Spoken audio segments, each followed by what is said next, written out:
Chicos, muy buenas tardes con todos. Soy el doctor Mario Alonso Vegaso Velázquez, médico laringólogo, actualmente laborando en el Hospital Nacional Carlos Alberto, en el pueblo de Empresa. Exalumno de la Católica también, hice mi internado en el año 2010. Entonces, me han pedido que les haga la clase de un recuerdo fisiológico, anatomía y semiología de lo que es la parte nasosinusal. ¿Listo? Básicamente, bien resumido, enfocado en preguntas, básicamente. ¿Ya? Bueno, a grandes rasgos vamos a comenzar un poco con la anatomía del análisis de los senos paranasales. Simplemente para recordar, ¿no?, que la piel tiene varias capas y la piel de la nariz no es la excepción. Que tiene su tejido celular subcutáneo, y abajo está su capa muscular con dos músculos, abajo está el tejido subcutáneo profundo donde están los vasos sanguíneos que dan la irrigación sanguínea, y más abajo tenemos el periósteo o pericondrio, dependiendo de donde estemos. Y estos periósteos y pericondrios son los encargados de nutrir las estructuras, ¿no? El periósteo, el hueso, en este caso de los huesos propios, nasales, vamos a poner entero.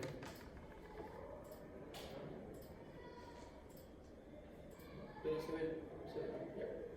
Entonces, en la parte superior, el periósteo va a cubrir el hueso propio nasal y la apófisis ascendente del hueso maxilar. ¿Listo? Y por debajo el pericondrio, el cartílago lateral superior y los cartílagos laterales inferiores. Esos son grandes rasgos. ¿Okay? A nivel de la punta nasal, en el tejido celular subcutáneo, en el lugar donde más vamos a tener cantidad de glándulas sebáceas va a ser en la punta nasal. De ahí los diferentes tipos de grosor de piel, ¿no? Muy importantes, sobre todo en aquellos que se dedican a la cirugía estética nasal, ¿no? La musculatura, básicamente, ¿quién va a elevar la nariz? El músculo piramidal o prócer. Va a haber un músculo que tiene dos haces, el músculo depresor del septo, que tiene dos haces, ¿no? El inferior, que es el haz inferior, que es el músculo depresor del septum nasal, ¿listo? Y el haz superior, que es el músculo elevador del ala nasal y del labio superior, ¿no? Es por eso que algunas personas, cuando sonreímos, hacemos muecas, ¿no? Por acción de esos dos músculos simultáneamente se nos cae más la punta nasal y se elevan las alas nasales, ¿no? Muy importante, por ejemplo, en cirugías como una rinoplastia estética, que para que no suceda eso, a veces tenemos que seccionar este músculo de esta zona. Okay. Lo que ya mencionamos, dentro de lo que es la musculatura, simplemente el músculo nasal tiene dos haces, un haz transverso y un haz alar, ¿no? El haz transverso, como vemos en la imagen, va a fluir la narina, la va a cerrar, mientras que el haz alar va a producir su dilatación. ¿Listo? Entonces, yendo más de fondo a lo que nos corresponde, la estructura ósea. La pirámide nasal, básicamente la vamos a dividir. Hay dos pirámides nasales, entre comillas, ¿no? La pirámide ósea y la pirámide cartilaginosa. Entonces, cuando hay por ejemplo, un traumatismo nasal, hablando ya a la hora de describir lesiones y manejarlas, tenemos que describir las lesiones que se producen en la pirámide ósea. La pirámide ósea, principalmente en el tercio superior de la pirámide nasal, compuesto, como ya les habíamos dicho, por los huesos propios nasales o huesos nasales y las apófisis frontales o ascendentes del hueso maxilar. Entonces, esos son las estructuras óseas o de la pirámide ósea de la nariz. ¿Listo? Y por debajo en el piso vamos a ver el proceso alveolar o maxilar o cresta maxilar, que es esta de acá, ¿no? Que sale una cresta del piso en la zona media del septo y va a dar ese piso, ¿no? Y la estructura cartilaginosa, ya hemos hablado del tercio superior de la nariz, que es principalmente la pirámide ósea. La pirámide, el tercio medio va a estar conformado básicamente por el cartílago lateral superior, ¿no? Se dice que es la estructura más importante porque debajo de esta zona se encuentra la válvula nasal interna. La válvula nasal interna es el área de mayor resistencia al paso del aire, ¿no? Y la inspiración. ¿Listo? Entonces, si aquí tenemos una deformidad severa, un colapso de esta válvula, de estos cartílagos, vamos a tener una obstrucción respiratoria nasal marcada. Y el tercio inferior está dado básicamente por la punta nasal, que está dado por los cartílagos laterales inferiores, como vos se llama. ¿Listo? Entonces, los cartílagos laterales inferiores, también se le vamos a llamar a esta zona como la válvula nasal externa. Acordémonos, válvula nasal interna a nivel de los cartílagos laterales superiores. Válvula nasal externa a nivel de los cartílagos alares o laterales inferiores. ¿Okay? Va a definir la punta y la forma de la nariz. ¿Listo? Este cartílago tiene, se le dice cruras o pars, ¿no? La pars medial, la pars intermedia y la pars lateral. ¿Listo? La irrigación superficial de la nariz, básicamente importante, algo muy importante, no vamos a profundizar mucho. Importante, estamos en tiempo de la cirugía y procedimientos cosméticos. Arteria oftálmica. La arteria oftálmica, recordemos, la arteria oftálmica es una arteria que es rama de la carótida interna. La carótida interna va a tener una de sus ramas va a ser la arteria que va a la arteria central de la retina, por ejemplo, pero también va a dar otras ramas. Va a dar la arteria nasal dorsal. Ya se ha visto algunos casos, por ejemplo, pacientes que han sido sometidos a rinomodelación o rellenos como ácido hialurónico, metacrilato, lo que se suele poner en estos días, y que en forma reversa, por mala suerte, ingresó la aguja a nivel de la arteria nasal dorsal, llegó hasta la arteria oftálmica, se obstruyó toda y amaurosis, ceguera. Entonces es simplemente un dato. Tenemos la arteria modal anterior, ¿listo? Que va a dar sus ramas. La arteria facial también va a dar sus ramas y la arteria maxilar interna también va a dar sus ramas, que va a llegar superficialmente a la pirámide nasal. Entonces, simplemente para recordar que por ejemplo, los vasos sanguíneos de la punta nasal son vasos terminales, entonces muy pequeños. Entonces, si por ahí hay algo que lo ocluye, también puede producir oclusión de esas arterias y una posterior necrosis, como se está viendo últimamente.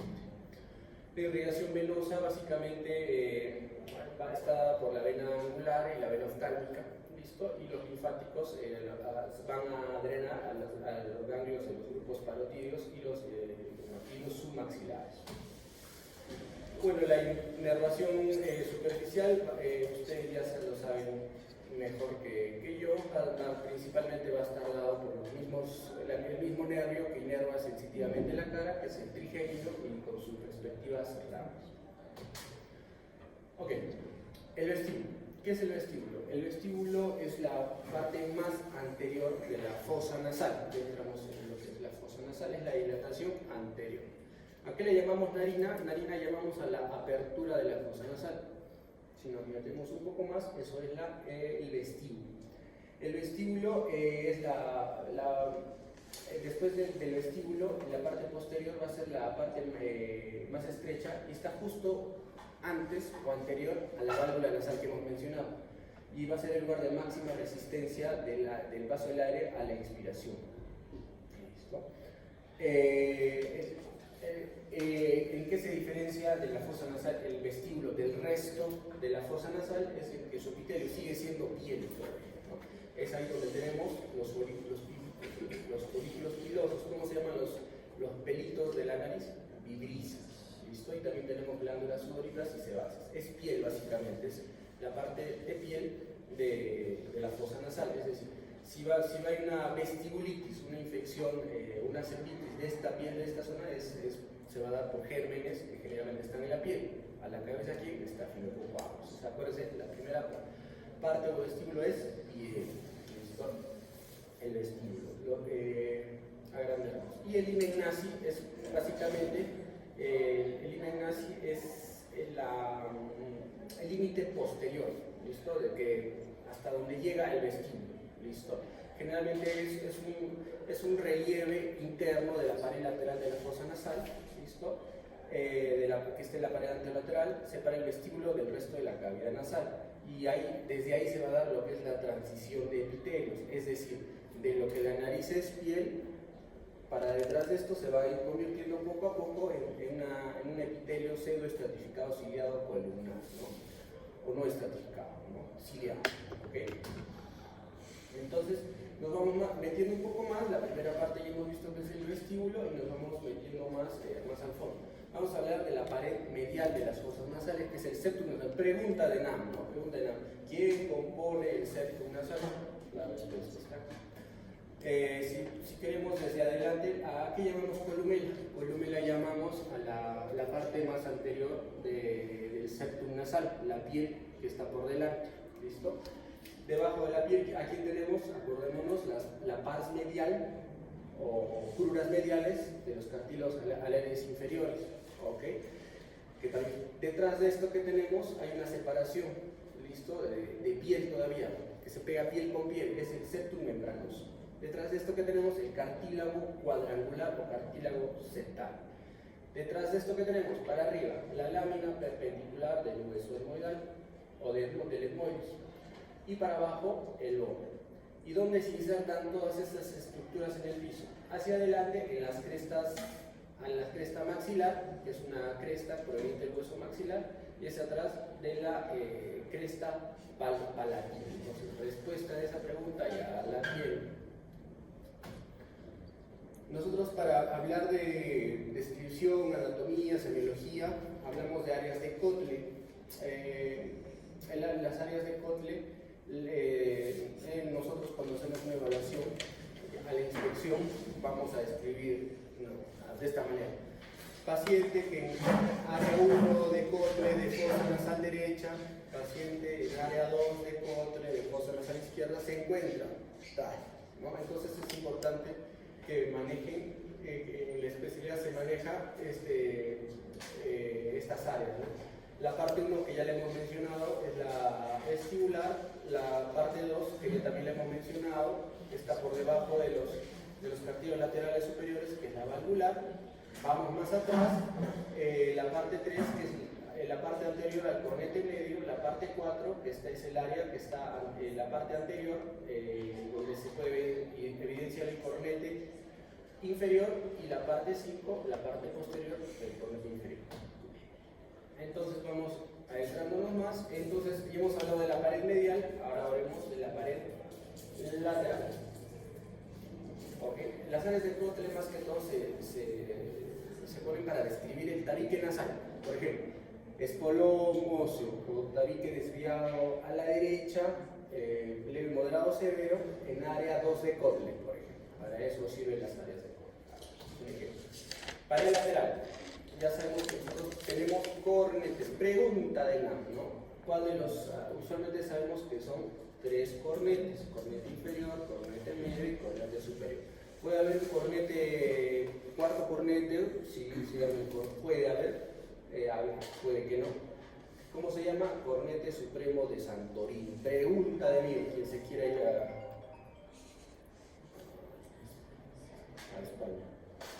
Un segundo, por favor.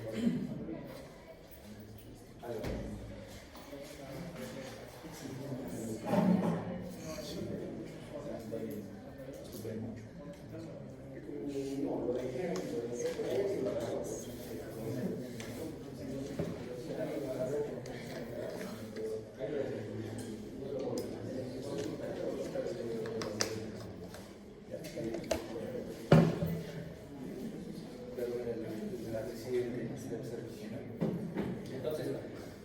Entonces ya sabemos que de los cornetes, cornete inferior, cornete medio y cornete superior, ¿listo?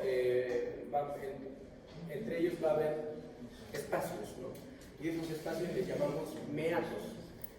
En lo que está, el espacio que está entre el piso de la fosa nasal y el cornete inferior se llama meato inferior. El meato que se forma, el espacio entre el cornete inferior y el cornete medio se llama meato medio. Entre el cornete medio y el cornete superior se llama meato superior. Entonces, ¿por qué es importante esta descripción? Porque en esas zonas van a drenar ciertas estructuras, que también es una pregunta clásica en alguno de sus exámenes de su vida, les va a venir, y en el examen también de ley, ¿no? Pero les van a pedir que digan dónde drena tal estructura. ¿Okay? Entonces, el cornete inferior es un hueso aparte, ¿listo? O sea, es el hueso del cornete inferior, ¿listo? Y está tapizado por una mucosa especializada, muy vascularizada, un enmarañado de vasos.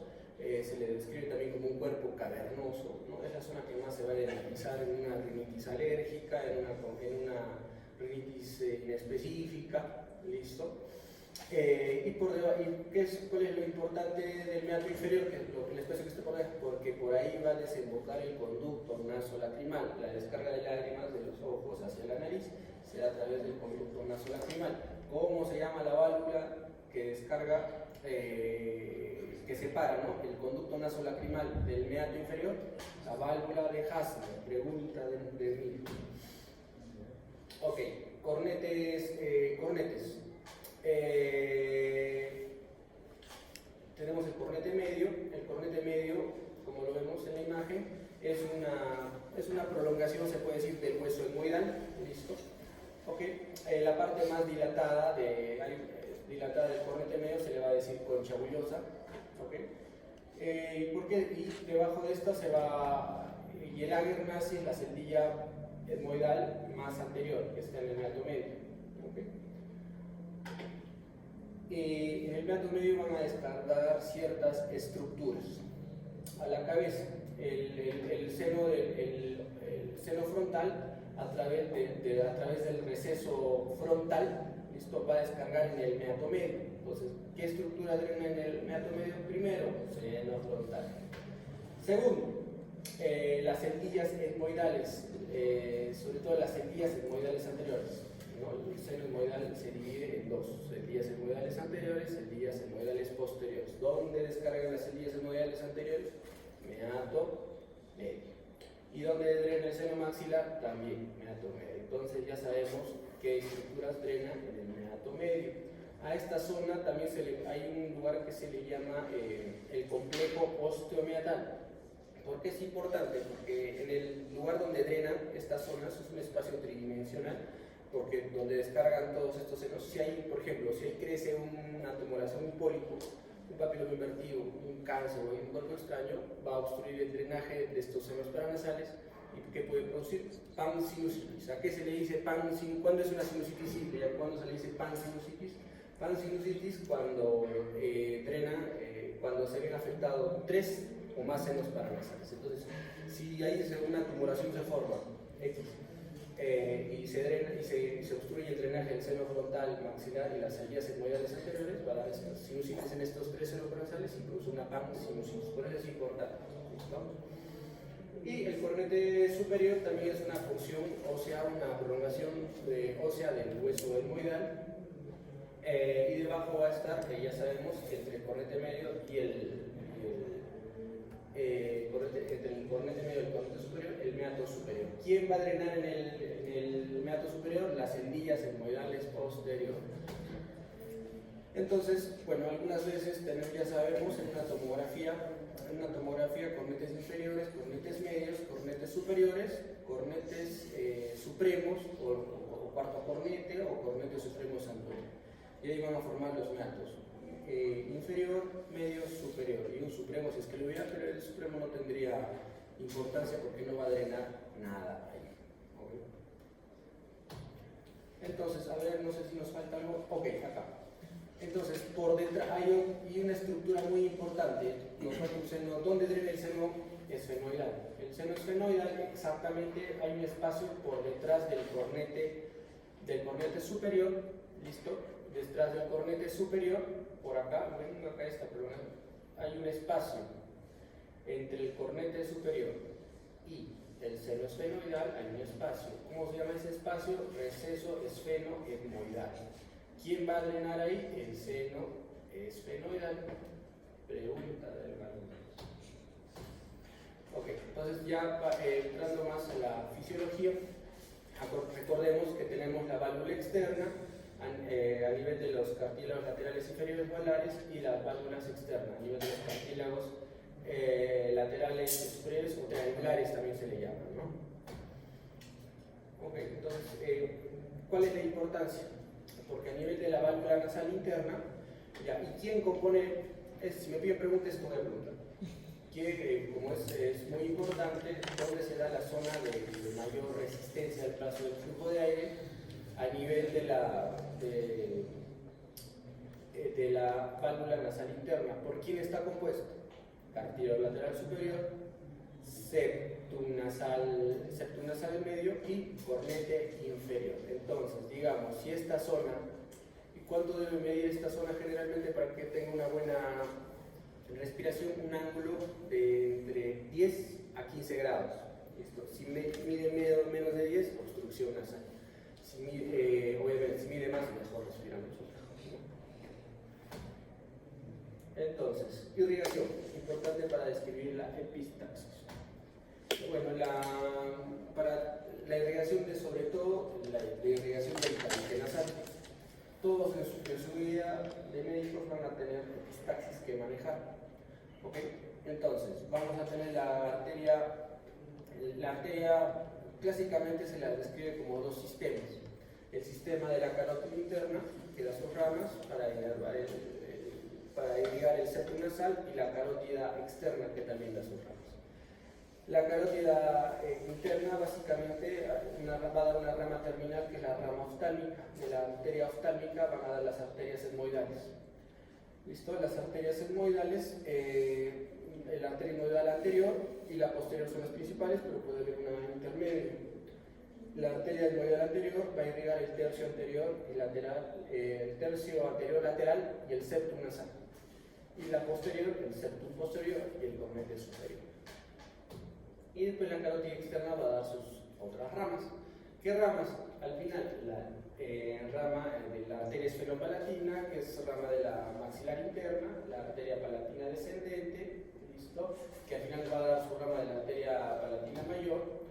¿Y por qué son importantes? ¿A quién se le llama la arteria del rinólogo? A la arteria esfenopalatina. ¿Por qué? Porque es la que más contribuye a la irrigación de las epistaxis que provienen de la arteria esfenopalatina son las más difíciles de cohibir. ¿Okay?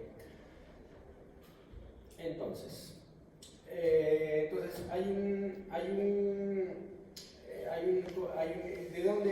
dónde es el lugar de donde sangra principalmente la mayoría de personas? En el área 2 de Kotler, como mencionado, en el septum nasal, hay un área que está muy irrigado, es el área o plexo de Kieselman. Pregunta, ¿quién compone el área de Kieselman? Aquí está la respuesta. Las ramas de la arteria labial superior, que es una rama de la facial, la arteria esfenopalatina, que lleva sus ramas septales que hemos visto, la arteria etmoidal anterior y la arteria palatina mayor. Entonces, generalmente las epistaxis provienen de esa zona, el 95% de epistaxis proviene de esta zona, y como es en el área 2 es adelante, es fácil de controlar con tapones nasales o cauterización que tengamos a la mano. Ahora, hay un área o plexo de epistaxis posterior, sí, se llama el plexo de Woodruff. ¿Quién compone el plexo de Woodruff? Las arterias faringeas, las ramas de la arteria faringea ascendente y ramas de la esfenopalatina. Pregunta de afuera. Entonces ya saben, ¿no? Y la irrigación venosa, básicamente para recordarles que a la nariz le dicen el triángulo de la muerte, ¿no? ¿Por qué le dicen el triángulo de la muerte? Porque el drenaje venoso va a estar dado, sobre todo el septum nasal, va a llegar a ser intracraneal, donde va a ir al plexo pterigoideo, ¿no? Y de ahí a donde se va a ir a los senos venosos intracraneales.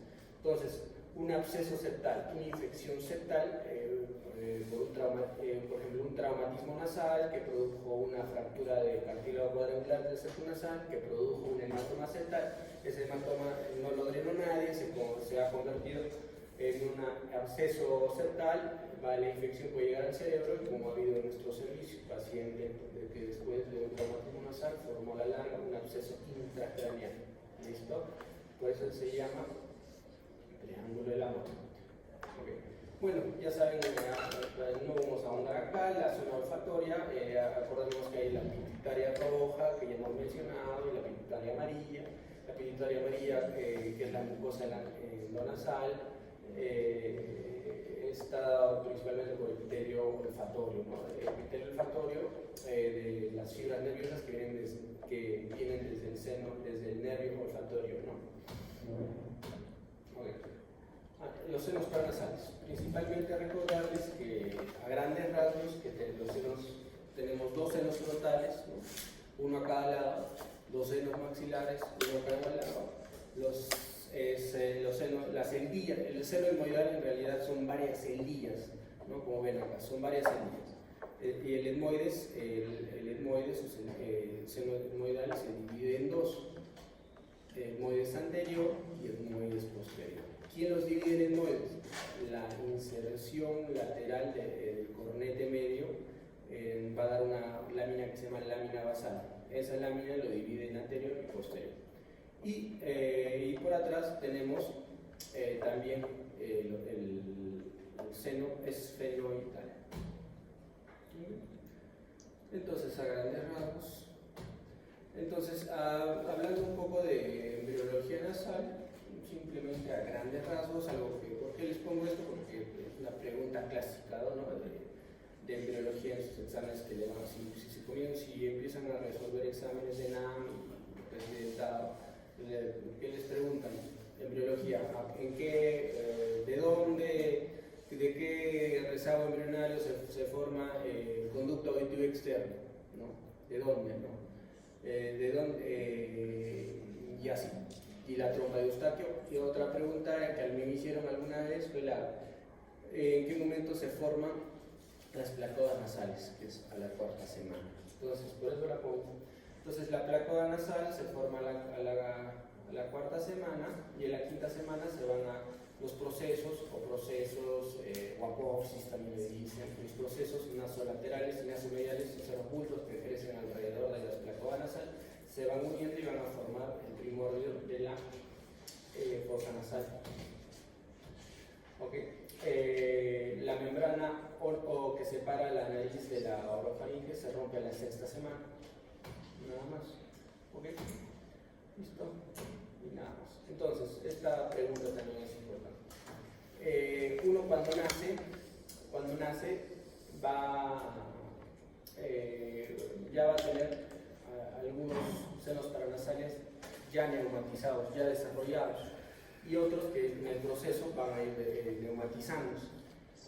Entonces, ¿cuál es al momento de nacer? ¿Cuál es el seno etmoidal que ya está formado? Si tienen dos opciones, la más verdadera es la etmoidal, ¿no? Los endillas etmoidales son las que están más desarrolladas al momento del nacimiento.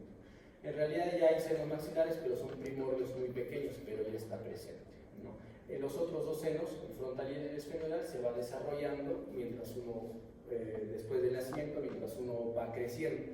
Por eso en una placa de rayos X, por ejemplo, en un niño de 5 años, muchas veces no podemos esbozar absolutamente nada de los senos frontales o de los senos esfenoidales, ¿no?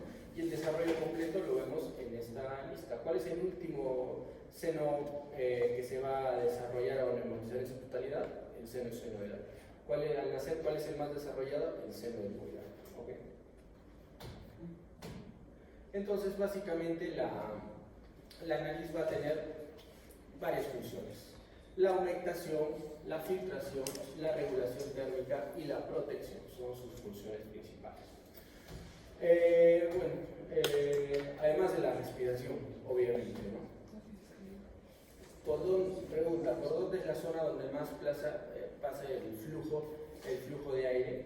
Ya saben eso, los flujos turbulentos, flujos laminares, eso ya lo han hecho en biofísica seguramente. El flujo laminar está todavía presente a nivel del meato medio, por eso es la zona por donde más va a entrar el aire.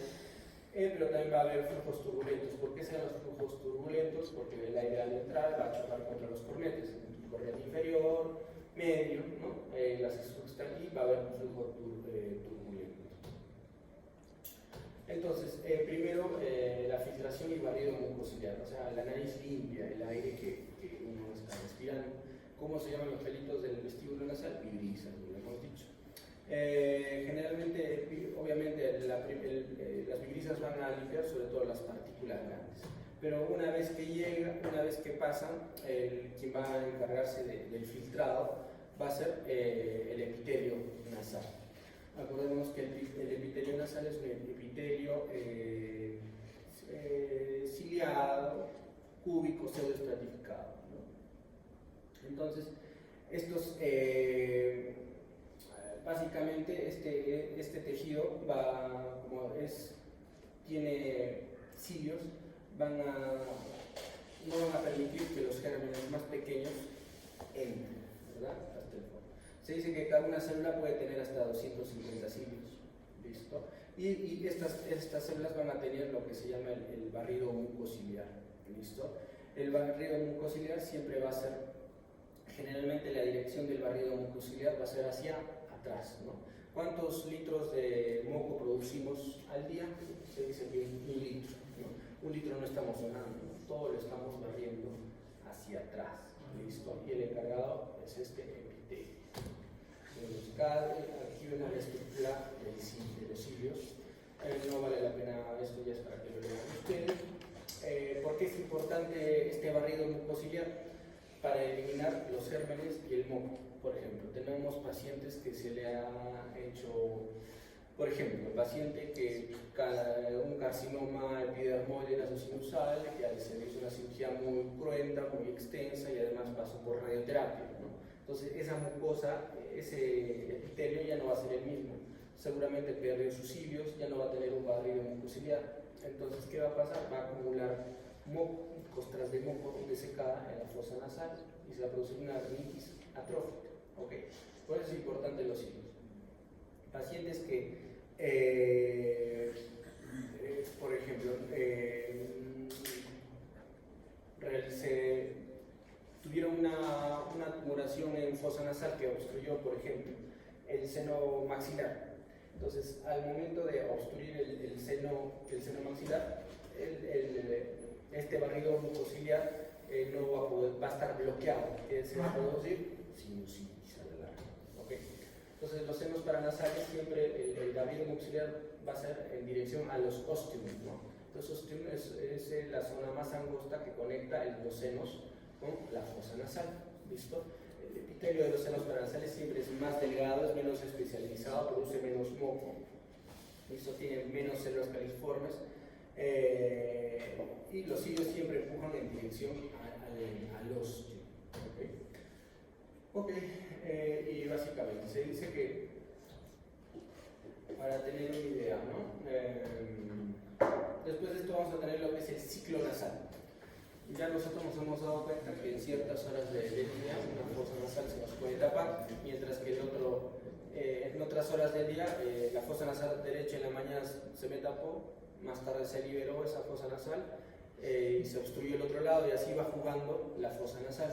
Esto se llama el ciclo nasal. ¿Listo? El ciclo nasal es un juego del sistema neurovegetativo. Aquí quién está actuando, el sistema simpático y parasimpático, controlado principalmente por el ganglio esfenopalatino y el estrellado. Entonces, cuando hay una vasodilatación, por así decirlo, los vasos arteriales de los cornetes, por ejemplo, de los cornetes inferiores, cuando se dilatan más, van a acumular más sangre y van a producir más moco. Hay quien está trabajando el sistema parasimpático. Pero al contrario, cuando se reducen de tamaño, ¿quién está trabajando en ese momento? El sistema simpático. Generalmente son ciclos que duran entre 50 minutos a 4 horas. ¿Listo? Muy bien. Y como hemos mencionado, ¿no? Entonces el ciclo nasal es un juego del sistema parasimpático y parasimpático. simpático y simpático. ¿Okay? Entonces también va a humedecer el aire, que es muy importante. Se dice va a calentar y aumentar el aire inspirado. ¿Okay? Entonces, digamos, un paciente a temperatura a 25 grados, en un ambiente de 25 grados centígrados con una humedad ambiental a 35 grados, cuando una humedad ambiental a 35 grados, al momento de respirar por la nariz y se mide la humedad del aire que esté en la nasofaringe en ese momento, vamos a ver que la humedad aumenta hasta 79%. Y cuando va pasando más abajo en la tráquea, la humedad llega hasta el 95 a 98%. Entonces, por eso es importante la respiración nasal. Pacientes que tienen obstrucción crónica nasal, que no respiran por la nariz, a la largo no van a calentar ni van a humidificar el aire, van a tener problemas respiratorios crónicos. Y también tiene una función de protección. Generalmente tenemos ahí cómo se va a defender la nariz de los antígenos por reacciones antígeno-anticuerpo, ¿no? Las mucosas, tanto nasales o faringias, las mucosas internacionales van a segregar bastante inmunoglobulina A, ¿listo? Que va en su función, destrucción y fagocitosis, ¿listo? Y también en las mucosas tenemos gran cantidad de secreción de inmunoglobulina E, por eso los shocks anafilácticos, ¿dónde se manifiestan? En mucosas, ¿no? Paciente con un shock anafiláctico por penicilina, ¿qué es lo primero que se hematiza? La mucosa orofaringia, la mucosa nasal, las mucosas oculares, ¿listo? Muy bien. Listo, entonces básicamente es simplemente estudiarlo, o sea, ya lo saben ustedes, ya lo han estudiado seguramente. Vamos a pasar a lo que es la inspección. En términos generales, una inspección básica de la pirámide nasal ya nos va a decir si tiene un problema nasal, ¿no? Aproximado. Como ya sabemos, ¿cómo tenemos que describir una nariz? Por tercios, paciente que, en este caso, por ejemplo, una paciente que tiene una lateralgia de la pirámide nasal a predominio de tercio medio, ¿listo? Y tercio inferior, ¿no? Entonces, para eso nos sirve dividirlo en tercios. ¿Por qué? Porque el manejo de esta lateralgia va a ser en base a tercios. En este caso, ¿dónde se va a trabajar en una cirugía? A nivel tercio medio, que era cartílados laterales medios. Entonces se va a trabajar a ese nivel. Principalmente hay algo que se llama unos injertos de Spreader-Graff.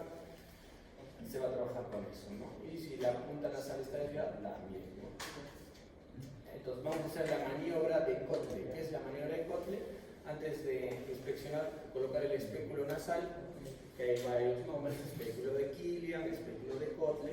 Pero la maniobra de Kotle sirve que con el dedo pulgar levantamos la fosa nasal y vamos a tratar de objetivar la porción caudal más distal de la porción cartilaginosa del septum nasal. Y en este caso lo vemos que está desviado a la izquierda, ¿no? También tenemos que describir macroscópicamente lo que se llama la nariz en silla de montar. La nariz en silla de montar es básicamente que no hay soporte por debajo de la pirámide ósea, el cartílago ha sido afectado de alguna manera. Puede ser una leishmaniasis, puede ser un traumatismo nasal, después de una rinoplastía que se necrosó el cartílago, y en esta zona produce una nariz en silla de montar. O secuelas de las cirugías estéticas, ¿no?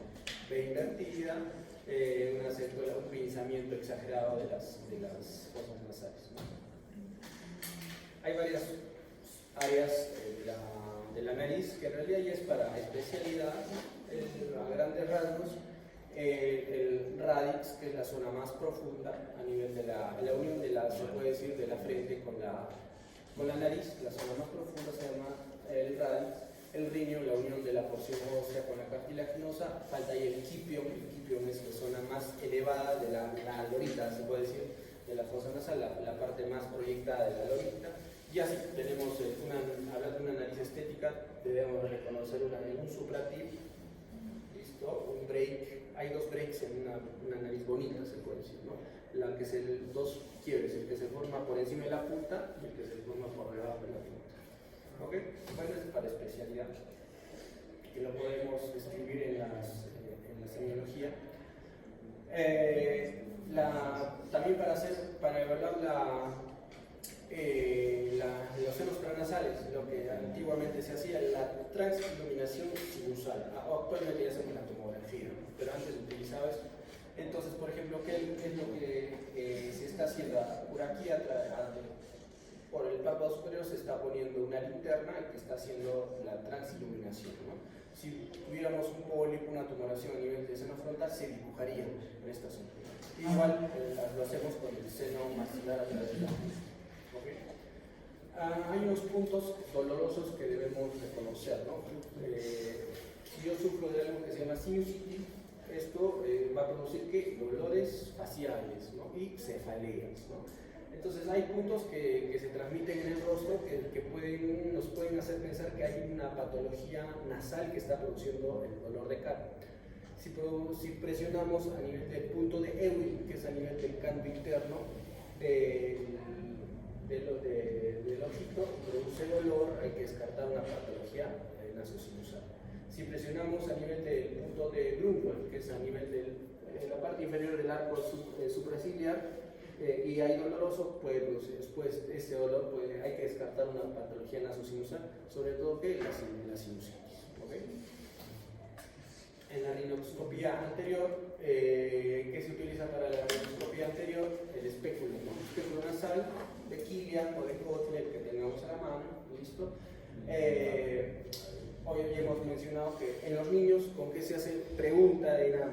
Con los niños, ¿con qué se revisa la fosa nasal? Con el otoscopio, ¿no? Porque los niñitos son pequeñitos, entonces lo que utilizamos para el oído lo colocamos los niños en la medicina.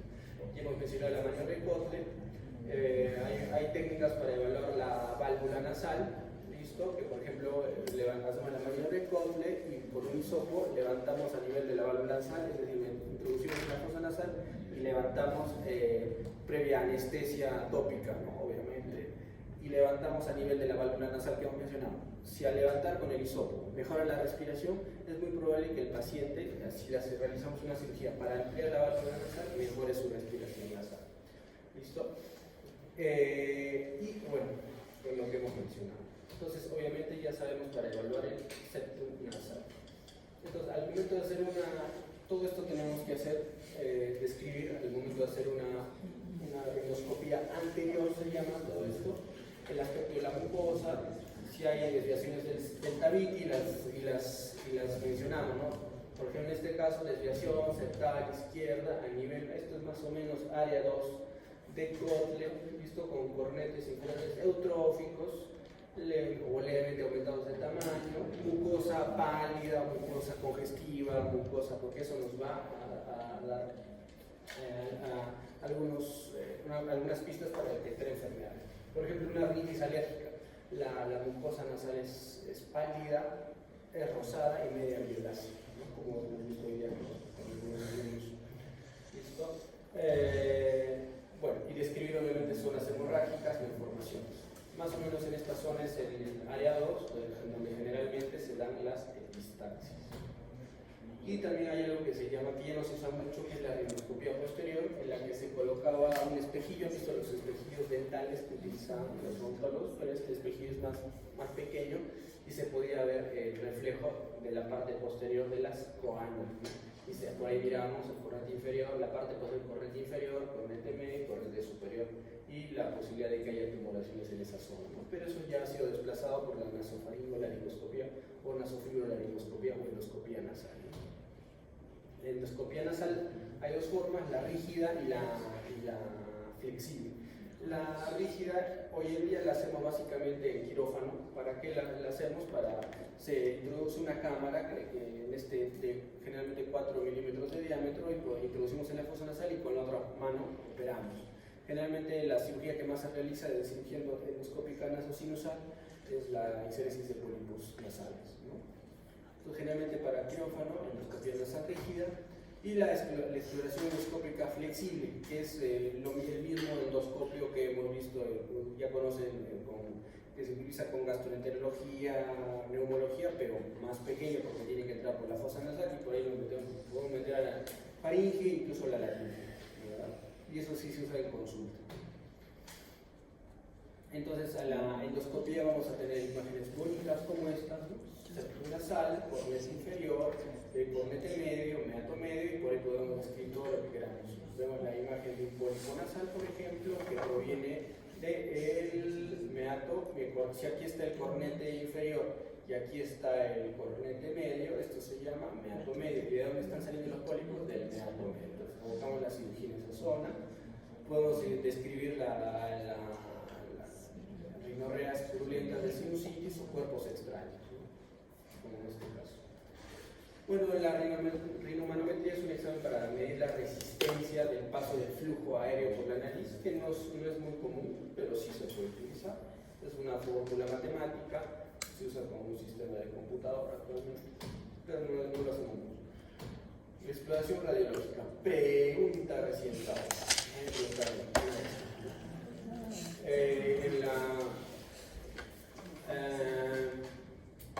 Hay tres incidencias que tienen que aprender.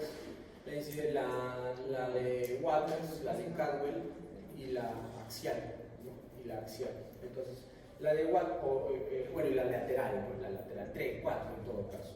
La de Waters o mentón-nasoplaca. ¿Por qué mentón-nasoplaca? Porque al momento de cuando nos toman la placa de rayos X, ¿qué vamos a apoyar en la placa? El mentón y la nariz. Nos dicen que a veces que abramos la boca, otras veces que no, de preferencia hay que abrir la boca. ¿Listo? ¿Y cuál es en esta? O de Waters, ¿no? Mentón-nasoplaca o de Waters. ¿Y para qué nos sirve esta incidencia? Para ver sobre todo los senos maxilares y los frontales. Entonces ya van sus mnemotecnias ustedes. Waters, mentón-nasoplaca, maxilares, frontales, como vemos en la imagen. Senos maxilares y senos frontales sobre todo. Obviamente se puede ver otras estructuras como vemos, pero principalmente es para los genocidios. ¿Okay? Podemos ver el septum nasal óseo, el piso de la órbita, el arco cigomático, los senos, pero lo principal son los maxilares y frontales. ¿Okay? Y esta es la otra placa. A ver, acá por ejemplo es igual una placa de aspecto normal, no veo nada raro. Senos frontales, senos maxilares, también nos ayuda a ver. ¿Para qué? A mí hay otra pregunta que dice, en una paciente con fractura de huesos propios nasales, ¿qué incidencias le pedimos? Respuesta, la de Waters o mentón-nasoplaca y la lateral de huesos propios nasales. ¿Listo? También, porque miren, vemos la simetría de los huesos propios nasales. ¿Okay? Otra imagen, para poner aquí en este caso una sinusitis maxilar con su nivel hidroaéreo, ¿no? Muy bien. ¿Listo? Y esta es la de Caldwell o frontonasoplaca. Son preguntas clásicas, ¿no? Algo de esto le van a preguntar, ¿no? Senos etmoidales, para ver sobre todo senos etmoidales y senos frontales. Caldwell-Caffett, no me acuerdo así. Caldwell-Caffett, F de frontal, E de etmoidales. Waters, Guamafro, maxilar y frontal. Okay. Entonces, podemos ver todas estas estructuras. ¿Listo? En este caso, por ejemplo, vemos que aquí debe haber alguna obstrucción en el complejo osteomiatal. ¿Por qué? Porque vemos que en el seno frontal hay velamiento, a nivel de los senos etmoidales, de las encías etmoidales, hay velamiento comparado con otro, y a nivel del seno maxilar también vemos que hay un velamiento, o sea, algo en el complejo osteomiatal que hemos mencionado debe estar produciendo obstrucción y produciendo sinusitis crónica. Y la lateral sobre todo nos va a servir para ver el seno frontal, parte de los maxilares y el esfenoidal que ven acá, esfenoidal. Y bueno, también vemos la silla turca, ¿no? Son las estructuras principales. Frontal, esfenoidal, algo de los maxilares y la silla turca, y además de todas estas estructuras. También podemos ver acá, por ejemplo, el cabo, la nasofaringe, el epiglotis, el istmo de las cuerdas vocales, y también podemos ver la neumatización de la neumatización de la mastoides, o sea, tiene varios usos. Okay. Y bueno, acá falta la axial o de Hirtz, que fue una pregunta de mí, por eso me la hice alguna vez. Listo, de Hirtz, para ver que el seno es esfenoidal y la articulación atlanto-axoidea. ¿Qué es eso? Aquí está. Articulación atlanto-axoidea. ¿Quién la utiliza más? Y para ver la hipófisis también. ¿Quién la usa más? Los hermanos. ¿Listo? ¿Cuál es la técnica de elección para estudio de la patología inflamatoria nasosinusal? La tomografía. Pregunta, por ahí hay una pregunta. Tomografía. Entonces, en la tomografía, como ven, podemos ver absolutamente todo. Seno frontal, ¿listo? Receso del seno frontal, ¿listo? Cornete inferior, cornete medio, celdillas etmoidales. La celdilla,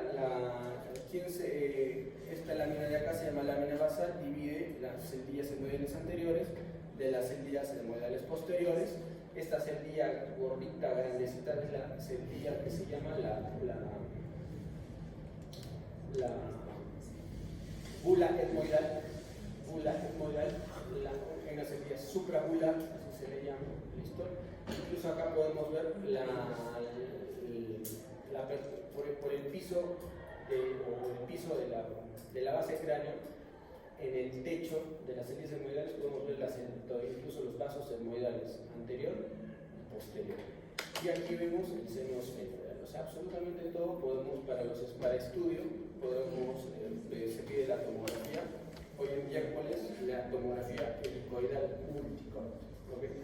Igual en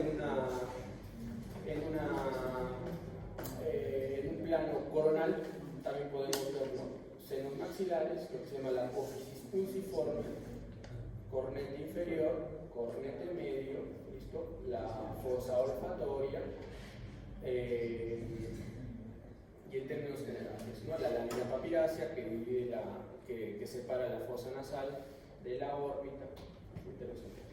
Pacientes para evaluar qué tanto está invadiendo un carcinoma, por ejemplo, ¿no? Y cuando se usa la resonancia magnética, cuando además de querer estudiar las estructuras óseas, básicamente queremos estudiar su afectación de partes blandas. Por ejemplo, en este caso es un estesioneuroblastoma, ¿no? El estesioneuroblastoma es una tumoración dependiente del bulbo olfatorio que se manifiesta por la nariz, porque rompe la base del cráneo, se mete hacia la fosa nasal, pero también se mete hacia el cráneo, ¿no?, invadiendo el céfalo. ¿Listo? Estesioneuroblastoma. Entonces, ¿qué es la obstrucción nasal? Sigamos hablando de semiología. Obstrucción nasal, ¿cuál es su denominación? Sensación de hipoventilación pulmonar de un individuo que está en reposo, respirando exclusivamente por la nariz. Si el paciente respira solo por la nariz, siente que no ventila, que le falta el aire, esa es una sensación o una obstrucción nasal, sensación subjetiva, ¿no? Subjetiva de obstrucción nasal. ¿Listo? Y obviamente hay que preguntar acerca de los grupos etarios. ¿Por qué es importante los grupos etarios? ¿Cómo es la respiración en un neonato? 100% nasal. Paciente que nace con las atresia de Coanas es una emergencia, porque el paciente se muere porque un neonato respira ¿por dónde? Por la nariz. Si un neonato nace con atresia de Coanas, no respira por la nariz, al momento de lactar no va a poder lactar, se va a poner cianótico y se puede morir en cualquier momento. Entonces, emergencia, por eso es importante la edad, ¿no? Manifestación local de las enfermedades también. Bueno, y también hay diferentes tipos de secreciones. Hay que diferenciar lo que es una rinorrea serosa de una seromucosa, que generalmente da en formas de rinitis, hiperreactividades nasales, ¿no? Diferenciarlo de lo que es una licorrea rinocerebral o rinolicorraquia. ¿Qué es eso? Es cuando hay una fístula de líquido cefalorraquídeo. Paciente que tuvo un accidente y presentó una fractura de base del cráneo y todo el líquido cefalorraquídeo se está saliendo por la nariz. ¿Listo? Rinolicorraquia o rinorrea rinocerebral. Okay. O rinorraquia también, a grandes rasgos. ¿Okay? Entonces, también debemos diferenciar de una rinorrea mucopurulenta o si no, pacientes que no producen moco, una secreción nasal. Por ejemplo, ¿quién tiene una rinitis atrófica? Pacientes que ya se les ha operado tantas veces de la nariz que la mucosa nasal se ha dañado tanto que ya no producen moco. Pacientes que han pasado por radioterapia por X motivo en la nariz y ya no producen moco. Pacientes con ocena. ¿Listo? ¿Qué es el estornudo? Es un mecanismo, ¿no?, de defensa. El aferente, ya saben, aferente, lo que llega al sistema nervioso, eferente, lo que responde el cuerpo. Entonces, aferente a nivel de trigemio y nervios olfatorios, eferente, su vía es el nervio vago, intercostales y los frénicos. ¿Listo? Y ya hemos hablado de las cefalalgias rinógenas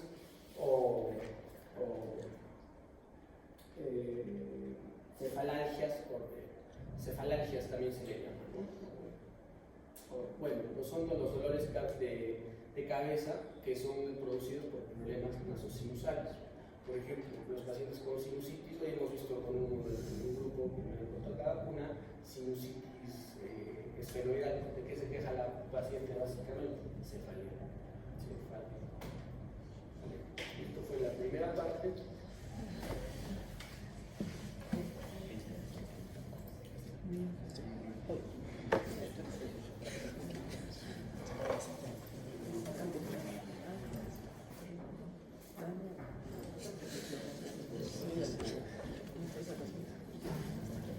Ahora vamos a hablar algo de fracturas nasales y epistales.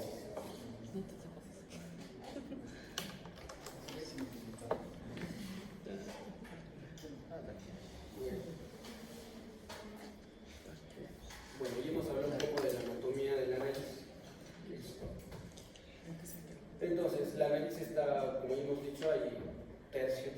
¿Listo? Y la cubierta de la nariz, básicamente el tercio superior, está dado por la pirámide ósea. Al medio que tenemos los huesos propios nasales, lateral que tenemos las apófisis ascendentes o apófisis frontales de los huesos maxilares. Entonces esos dos huesos van a dar la pirámide ósea.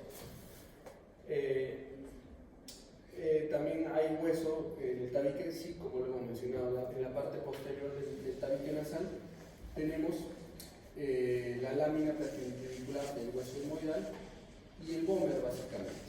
¿Listo? El gómer, son los dos huesos. Entonces, como ya vemos, el tabique desempeña una función de proyección de la premaxila y de la base de la nariz. Y para evaluar la nariz tenemos que dividirlo en tres, como ya hemos visto: huesos propios nasales o tercio superior, cartílago laterales superiores, o tercio medio, y cartílagos laterales inferiores o tercio inferior. ¿Okay? Para evaluar una nariz hay una línea que se llama una línea estética o línea de belleza que se llama la línea ceja-punta, ¿no? Entonces, si esta línea está un poco deforme después de un traumatismo nasal, puede que haya una fractura de huesos propios nasales, ¿no?, o una secuela de una fractura antigua, ¿no?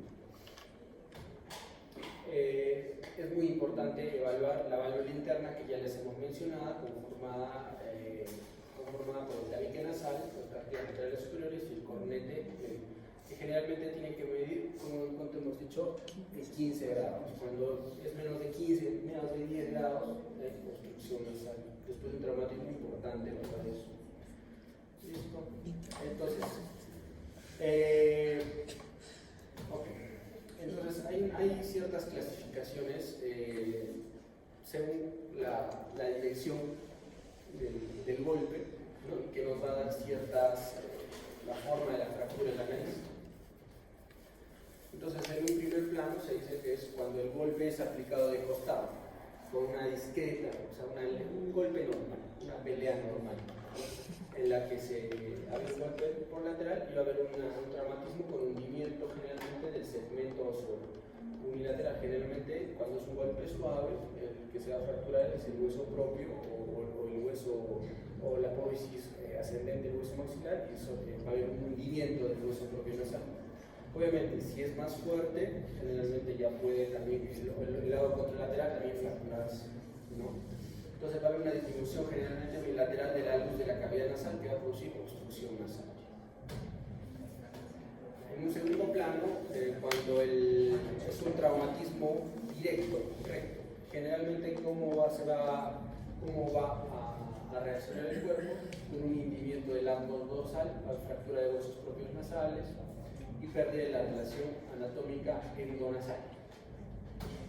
Bueno, y un tercer plano que en realidad puede ser, en realidad se refieren a traumatismos, puede ser laterales, de frente o combinados, con más intensidad, que nos van a dar las fracturas convolutas, con varios trozos, ¿no?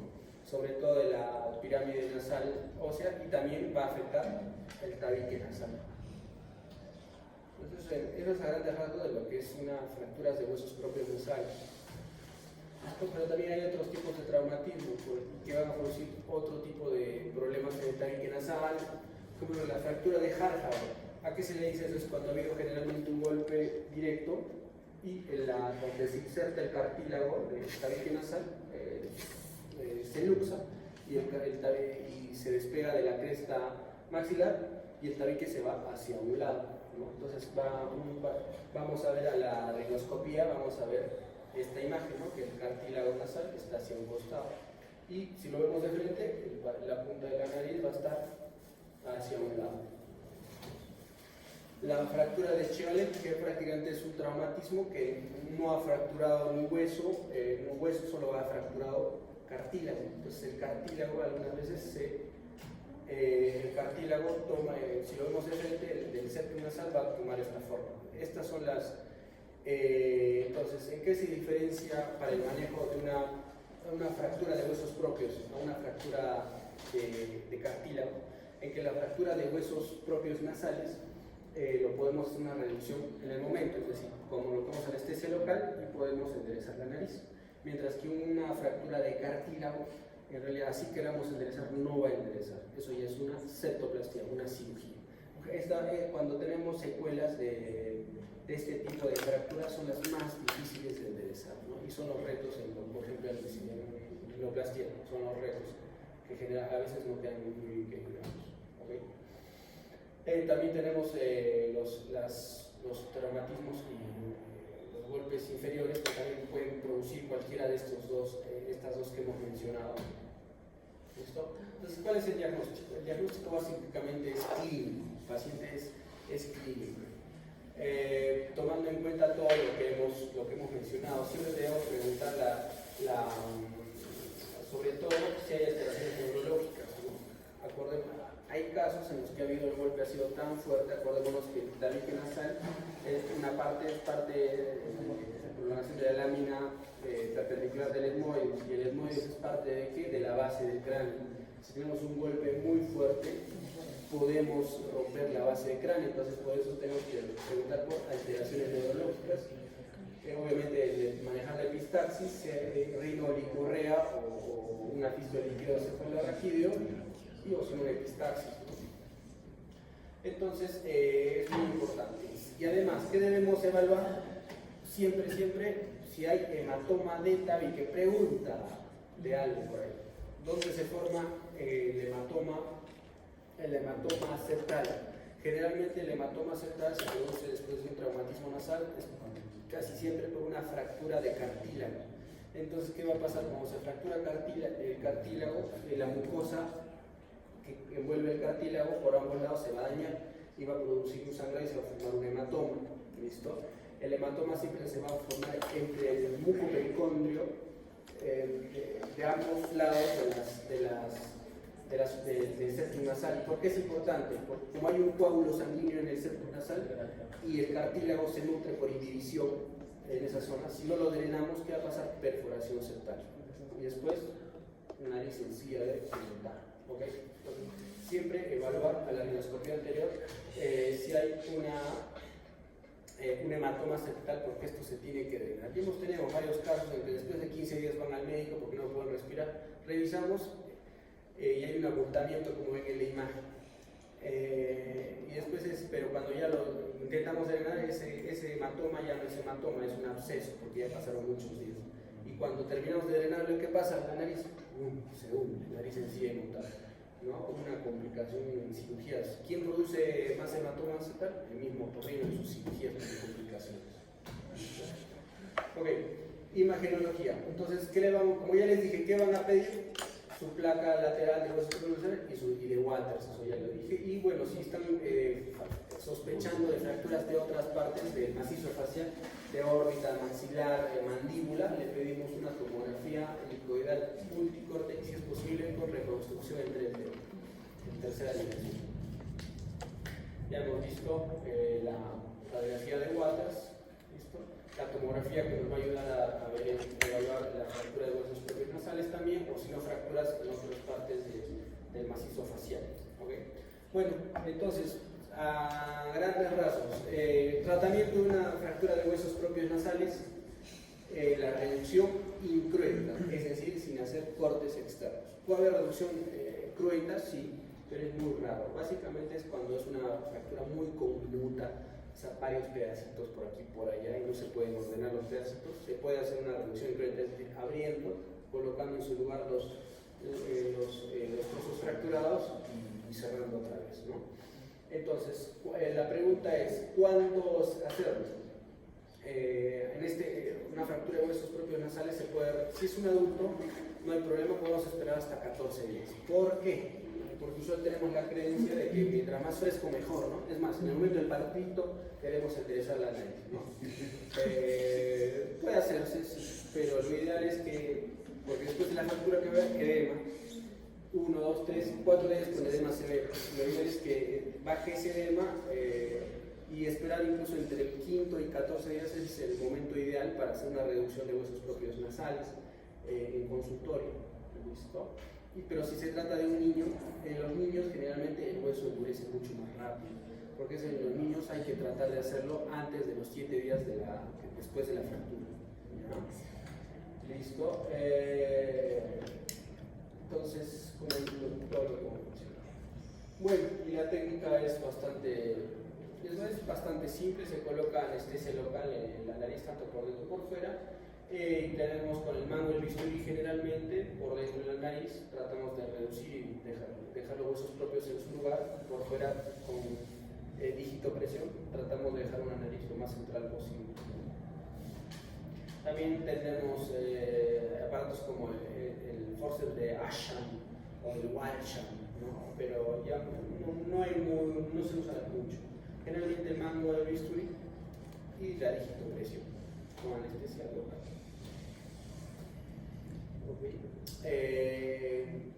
Y cuando hacemos una reducción cruenta o abierta, cuando hay mucho desplazamiento, ¿no?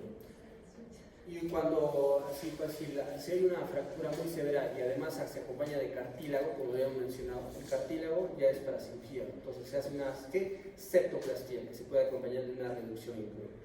Entonces, cuando hay cartílago roto, es una reducción incruenta, básicamente una septoplastía. ¿Listo? Ahora, es una pregunta clásica, ¿no? Doctor,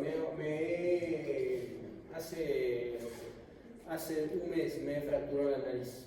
¿Me puedo hacer una cirugía correctiva estética? ¿Cuánto se debe esperar? Lo ideal es esperar 6 meses, al menos. ¿Por qué? Porque los huesos propios, si hacen por ejemplo, una rinoplastia estética o funcional incluso, y el hueso no está duro, al momento de raspar la jiba o de manipularla con un cincel con un escópulo, todos los trozos se van a mover de su lugar y la nariz va a empeorar. Entonces, tiene que endurecer aunque esté torcido. ¿Cuánto tiempo esperamos? Al menos 6 meses. Puede ser más, pero al menos 6 meses. Y lo que hemos mencionado en los niños, ¿no? En los niños hacer la reducción antes de los 7 días, porque ya se produce mucha fibrosis y endurece mucho más rápido. ¿Okay? Bueno, ¿y qué pasa cuando las fracturas están acompañadas son fracturas muy diminutas, a muchos pedacitos, o están acompañadas de fracturas del maxilar, cigomático, del mandíbula? Ya se llama el tratamiento de osteosíntesis, ¿no? Placas de titanio para fijación interna, ¿no? ¿Listo? Y esto sería.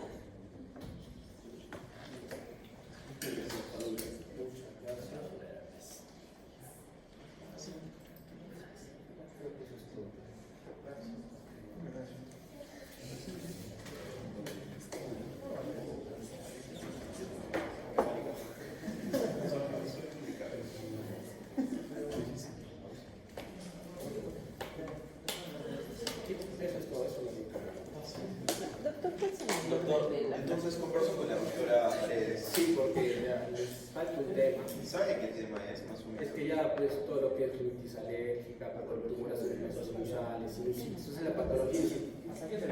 Ya, voy a... Ahora le escribo a la doctora. Sí, conversa, porque eso, a mí me encargaron las mismas del año pasado, son estas. Ya, doctor, es que sí, pues el examen estaba programado para que sea mañana, pero...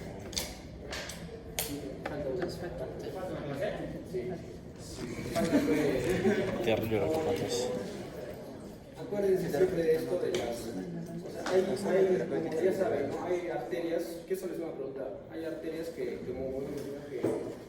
componen el área de Kieselbach. Hemos hablado también hay un plexo que da la epistaxis posterior, que es el plexo de Woodruff, ¿listo? Entonces, eso lo mismo. Y lo que hemos mencionado, hay arterias que vienen de la carótida interna y de la carótida externa, que hemos mencionado. Entonces, pregunta, ¿cuál es la causa más frecuente de epistaxis posterior? Clásico. Hipertensión arterial, crisis hipertensiva. Crisis hipertensiva. ¿Listo? Entonces, lo que ustedes tienen que, en realidad hay muchas causas. La principal causa, ¿de dónde se produce el principio? ¿Qué es más frecuente? ¿Una epistaxis anterior o una epistaxis posterior? La anterior. ¿Y de dónde viene? Del área de Kieselbach, también se le llama área de Lidl, también se le dice. Y está en el área 2 de Kotler. ¿Okay? Y hay muchas causas, ¿no? En los niños, ¿cuál es la principal causa de epistaxis? Las varices nasales, ¿no? Hay venitas o arterias dilatadas, ¿verdad? Entonces, ¿cuál es el tratamiento? Hay una pregunta que dice, ¿qué es paciente con epistaxis? ¿Qué es lo primero que vamos a realizar? Paciente lo sentamos, le ponemos si tienes un algodoncito, algo por el estilo, un papel higiénico, le introducimos un papel en el vestíbulo, no es necesario meter hasta el fondo, que flexione hacia adelante y le apretamos 5 minutos. Con eso generalmente el 90% de epistaxis cede, listo. Si no cede, ya que toca, al hospital. Entonces llegan al hospital, ¿qué es lo primero que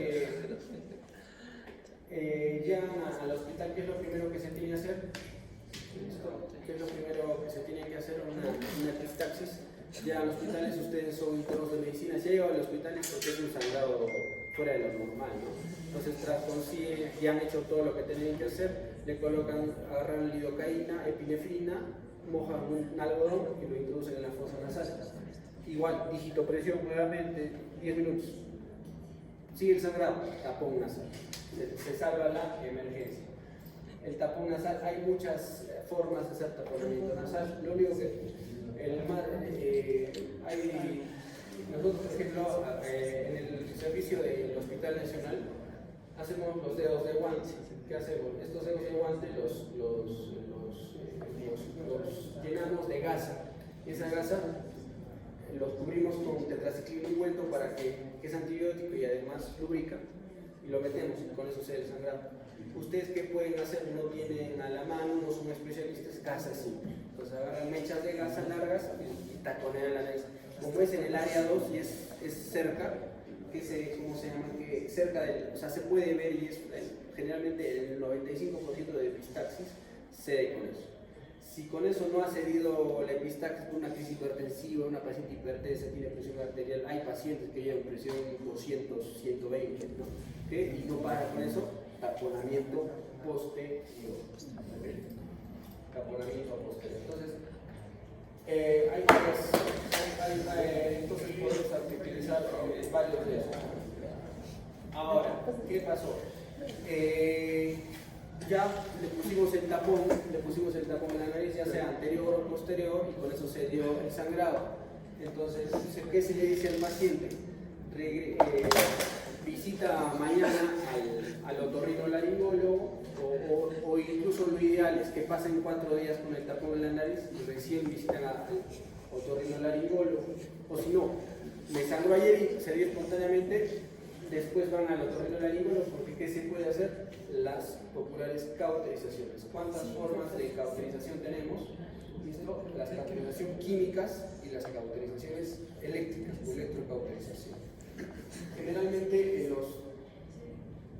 los niños Para una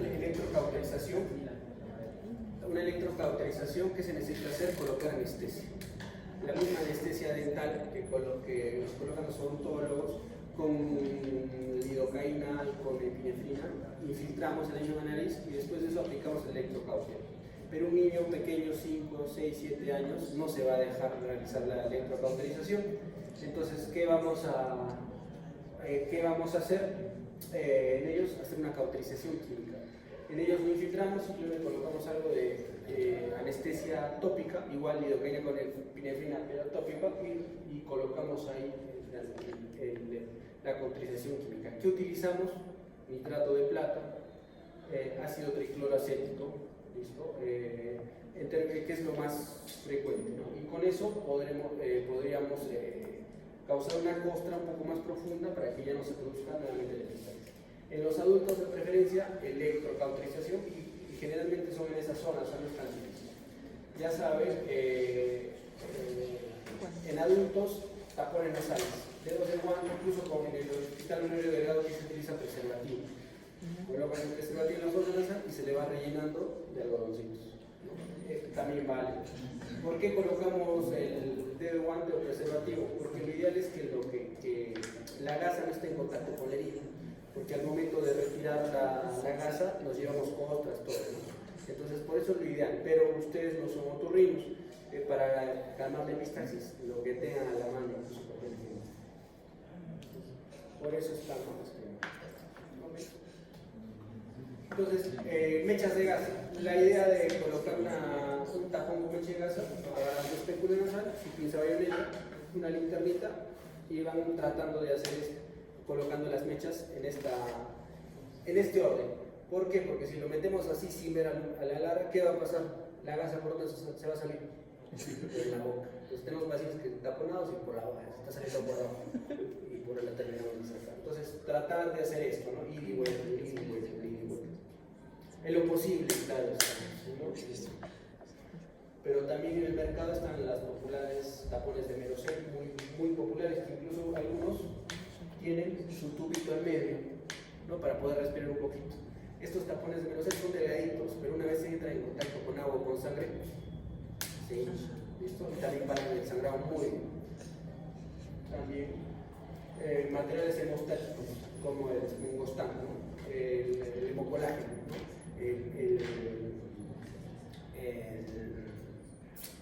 De su gisel, o colágeno fibrilar, incluso hay un pegamento de fibrina. Cada uno de estos, eso que lo utilizamos para cirugía, cada uno de estos colágeno fibrilar, hay una marca que se llama Tissucol. ¿Cuánto cuesta? 600 euros cada uno. ¿Cuándo lo utilizamos? Para cirugías generalmente. Cirugía de epistaxis, de cirugías endoscópicas que no sé, nos bajamos el modelo anterior. Aplicamos eso. ¿Listo? Y también tenemos, y después vienen, hay preparados también, por ejemplo, en este caso, taponaje antero-posterior, tanto que produce taponamiento anterior como posterior. Esto ya viene, es algo así como ustedes en gastroenterología han estudiado la sonda de Feinstein, ¿no? Entonces, se coloca una sonda, lo infla y se infla y obstruye el sangrado de una varice esofágica, ¿no? Lo mismo tenemos para análisis, como ven acá, los tapones neumatizados. Como esto, ¿no? Ya tiene su globo para la fosa nasal y tiene su globo para el cabo. Se hace taponamiento anterior y hace taponamiento posterior. ¿Listo? Y entonces, siempre el tapón traten de colocarlo en esa, porque si lo colocamos en esta dirección, como ven acá, ¿dónde vamos a chocar? Cornete medio, un dolor terrible, ¿no? Lo ideal es colocarlo perpendicular al eje de la cabeza, ¿no? Ok, entonces cuando hay leucemias, cuando hay problemas de la coagulación, en realidad lo primero es mejorar, pues, ¿no? Si tiene plaquetopenia, le ponemos plaqueta, pero si no, taponamiento, y lo ideal es taponar con un material que no se adhiera a la mucosa nasal. Entonces, y el taponamiento posterior, hay dos formas, con sonda Foley, que es lo más práctico, y el muñeco de gas. Por ejemplo, en este caso es con sonda Foley, paciente que está sangrando, mechitas de gasa con lidocaína y epinefrina, colocamos la sonda Foley por la fosa nasal, vemos cuando llega a la garganta, a la orofaringe, le inflamos con 10 centímetros cúbicos de suero o aire, y una vez que se infla, traccionamos, y como está inflado se va a atracar en la coana. ¿Listo? Y luego de eso lo rellenamos por adelante con un taponamiento también anterior, ¿no? Para que no salga ni sangre ni por atrás ni por adelante. Esas son emergencias. Yo he puesto en mi vida de estas dos. O sea, es bien raro, ¿no? Pero cuando se tiene que hacerse, generalmente con un taponamiento anterior, todo se. Pero en mi vida he hecho dos. Una paciente que una crisis hipertensiva y otra que fue una paciente anticoagulada que se había introducido algo en la nariz. La sonda nasogástrica había lesionado la parte posterior de la nariz. Tuvimos que hacer un dolor, pero se hace. Y después lo colgamos con paréntesis. Bueno, y hay otras formas como el muñeco de gasa, por ejemplo, que es una forma también.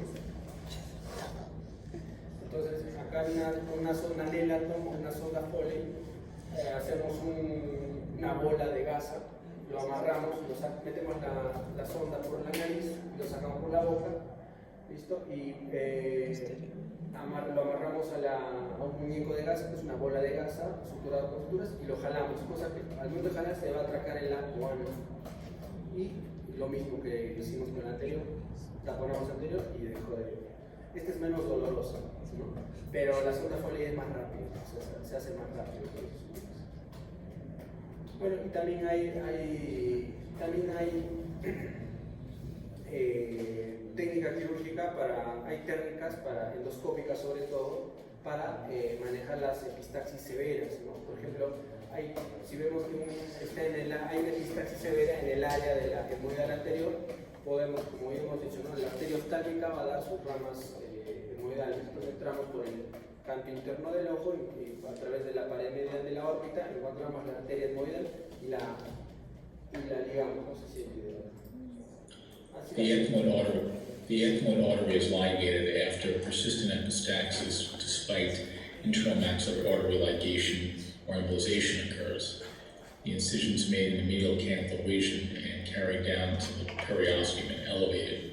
As we see here, the orbital retractor is on the right. The artery is seen coming through the periosteum into the bone. It is then bipolar. We can see posterior to the ethmoid artery, we can pick up the posterior ethmoid artery. Just posterior to that is the optic nerve. The ethmoid artery. Y también hay técnica para la esfenopalatina, que es la arteria del rinolo, la que más problema, que también es un abordaje endoscópico. Bueno, así será. Muchas gracias.